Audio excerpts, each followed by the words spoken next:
Now, you mentioned Virgil Fry as an acting instructor. Did he set up like an acting school? I mean, maybe not like with official buildings and stuff like Juilliard, but is that what you went to?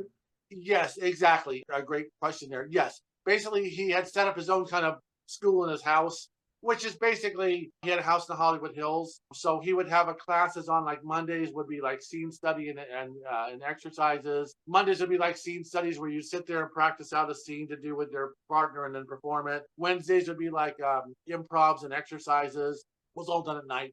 Friday nights would be cold reading exercise, cold reading classes. They give you a script like you're going to want like an audition. Basically, you get a script, 3 pages.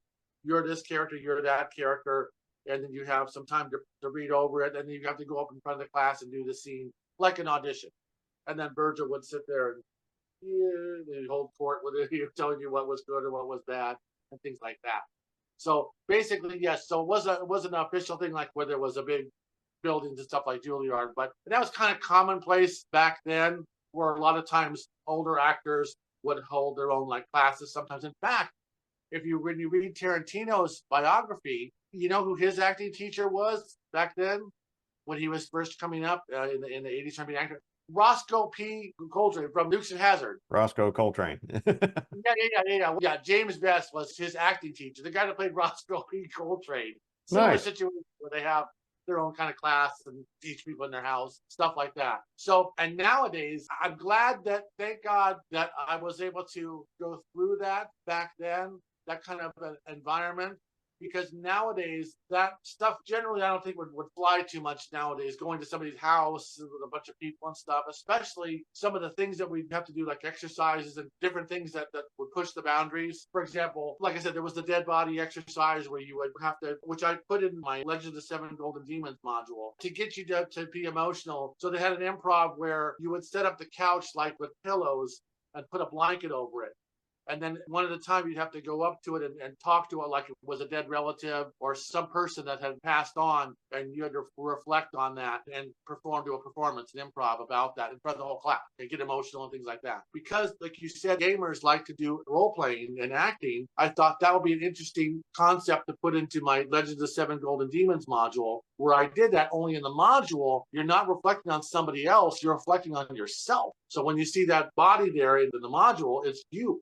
And then you have to reflect on what things you regretted in life that you didn't do or that you didn't say to somebody, things like that. So anyways, that's a fairly normal exercise. But there was one exercise back then that I was terrified of and I would never do it because back then I was like 18. You know, in 1988, I was 18, starting that class around that time. It was called the shower exercise. Would not fly in modern day times, but back then it was normal. You'd go up in front of the whole class, as long as you were okay with it, and strip down to your underwear, okay? And pretend that you were taking a shower and singing or talking or doing whatever. The whole point was to not be self-conscious, you know what I mean, in front of the audience and be able to do a performance like that and not be suddenly freak out or break down or something like that. I agree with you in the modern sensibilities. This wouldn't fly going on in somebody's home because, well, one, that person, particularly if they're an experienced actor, they have to worry about the students stealing their stuff. It happened also back then, yes. Okay, it was. And also because of the Me Too thing that pretty much Yeah, only caught the known suspects like Harvey Weinstein for being right. sex pests. But I'm a fan of the mentality of train as you fight. And so if you're going into a film industry, you may have to do a role like that. You want to be experienced and know how you perform in these different circumstances. So I don't think it's inappropriate,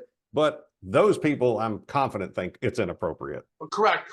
And back then, if you didn't want to do the thing, you didn't have to do it at all. You know what I mean? Nobody said anything. Nobody said do this, do this. It was just whatever you were comfortable doing in that, or you could go down to whatever you were comfortable with. But to your point, where like for me at the time, I was like, oh, it's okay. I will step out of that one because I was just too young and scared, and you know what I mean, of doing something like that. Bad enough doing things for me like the dead body exercise or other things. Especially back then, acting classes were almost like was all about getting in tune with each person's sensibilities and fears and things that they were concerned about their personal life, insecurities, to help build your confidence, you know what I mean? Things like that. So it was almost like a therapy session or something sometimes. You'd work through these things, but with all the people suddenly around you. So, but with that particular exercise though, so yeah, but I didn't do it, but other people did. Didn't have a problem with it, men and women. And once again, nobody even thought ill of it. He Right. explained what it was all about, what the whole thing was. They just did it. But where it comes into play was fast forward to real quick. So I avoided it like the plague,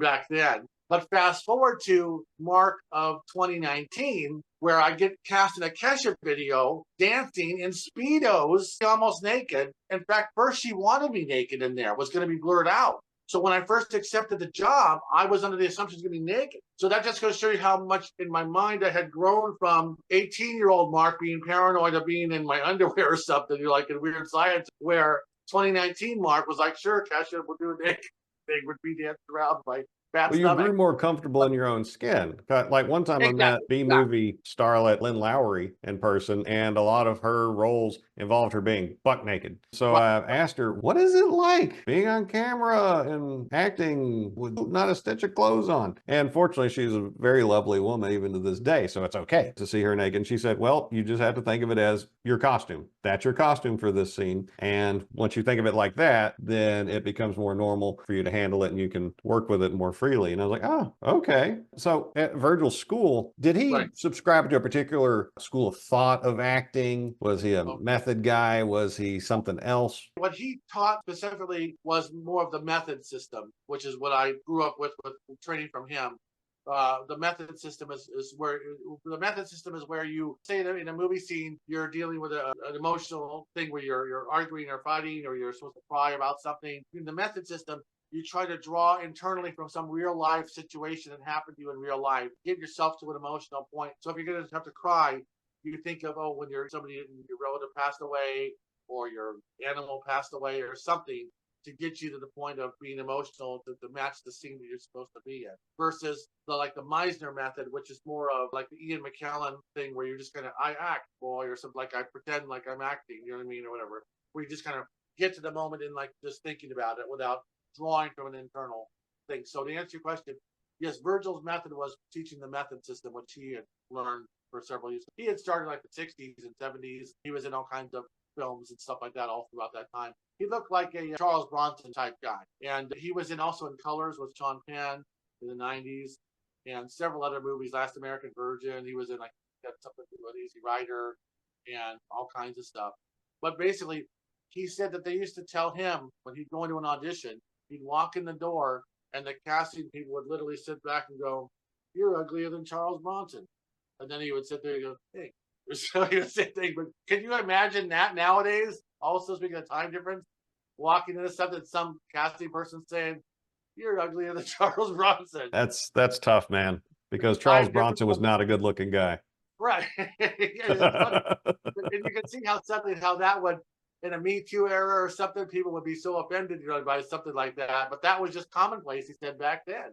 Well, And yeah, it was and especially more visual, you know what I mean? What your look was and everything like that. well, So in a visual media, it's important. Details matter. What you look like is important. Apparently, folks keep casting you because I guess they're going for this like Ron Jeremy without the baggage 70s look, but that's what you have to offer. That's what they want. That's why they keep grabbing you.